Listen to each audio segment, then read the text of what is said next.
Hi, my name's Jacob Taylor, and today I'm going to talk to you about pi. Tomorrow is March 14th, which mathematicians celebrate every year as Pi Day. The reason being that the number pi is approximately 3.14, so tomorrow the date, numerically, will be 314. Tomorrow in particular is an especially important Pi Day because it's March 14th, 2015, which means the numbers of the dates will be 31415. If tomorrow you stopped at exactly 9:26 and 53 seconds, the numerical date would be 31415926653, which are the first 9 digits after pi. So tomorrow is a very special Pi Day that won't happen again until the year 2115. The best Pi Day was March 14th, 1592, because then the full numerical date would be 3141592, and then you could add in the time and get an extra digit of pi over what we're going to be able to do tomorrow. So I want to talk specifically about the number pi and where it comes from. Pi is a really weird number. It's a decimal that goes on forever and never repeats. It is impossible to find a pattern in pi, or at least we haven't been able to do it yet, even though computers have figured out millions and millions of digits of pi. There are actually contests where people see how many digits of pi in a row they can memorize, which is really astounding and pretty perplexing, if I'm being honest with you. Impressive feat nonetheless. I want to talk about where that number comes from. Why is it so weird? And I want to go back to whenever you first learned about circles. You probably learned one of the greatest formulas of all time, and that is the formula to find the circumference of a circle. The circumference of a circle can be found by measuring the diameter of a circle and multiplying by pi. But why do we multiply by pi? Why not any other number in the whole world? Why this really weird number pi? Well, if you take that equation, c equals pi d, and you do a little bit of algebra with it, you can divide both sides of the equation by d, and you can isolate pi. So instead of having c equals pi d, you end up with an equation that is pi equals c divided by d.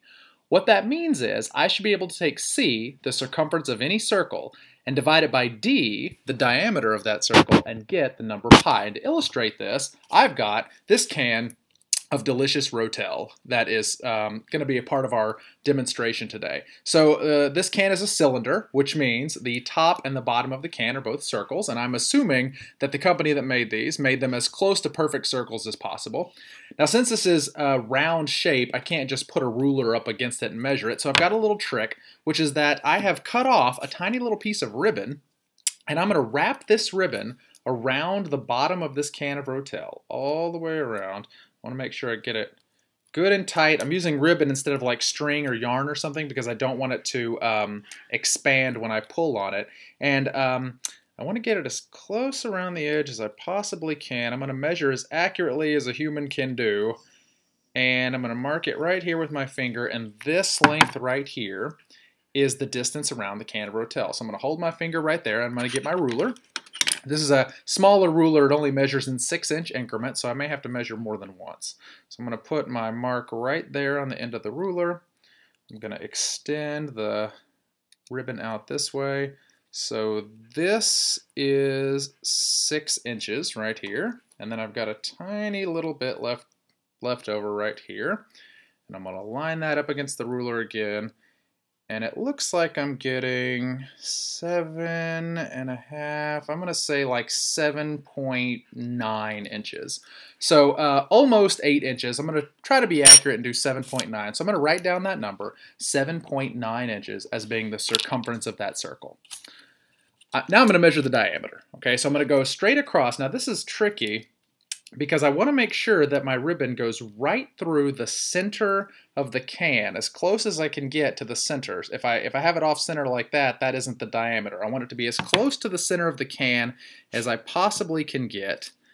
And unfortunately, the Rotel Corporation does not mark the center of the circle, so I'm kind of estimating with my eyes. Okay, I'm estimating it's about that much. And I'm going to measure it here. And this looks like it's going to be 2 inches and looks like about 2.5. I think that's exactly 2.5 inches. Okay, so I'm going to write down 2.5 inches. So the circumference of this circle is 7.9 inches and the diameter is 2.5 inches. So what I'm going to do is on my calculator, and I'm just going to use my phone calculator right here. I'm going to do 7.9 divided by 2.5, and the answer that I get is 3.16, which is approximately pi. I didn't really have any hope. I'm actually kind of impressed we got that close. It's hard to measure accurately, and I was sort of eyeballing where the center of the circle was, but that's pretty good. Let's try it with something else. Let's make sure that wasn't just a fluke. You know, maybe 3.14 is a really common number and it happens all the time. So now I'm going to take this cup. This cup is not a cylinder. You can see that it's wider on the top than it is on the bottom. So I can measure either the top of the cup or I can measure the bottom of the cup. I'm just going to measure the bottom. It's a little smaller, so maybe it's more accurate for me to measure a smaller shape. So again, I'm going to wrap the ribbon right around the bottom of this cup, and I'm going to try to be as accurate as I can. I'm thinking it's about that long as the circumference. So it's going to be a little bit longer than my tiny ruler here. So let's line this up. It's going to be 6 inches and just a hair more, tiny little bit more than 6 inches. I'm going to say that that is, looks like about 6.4. I'm going to say 6.4 inches. So I'm going to write that number down, 6.4 inches. And now I'm going to use the ribbon to measure the diameter. Again, I'm going to try to measure as accurately as I can.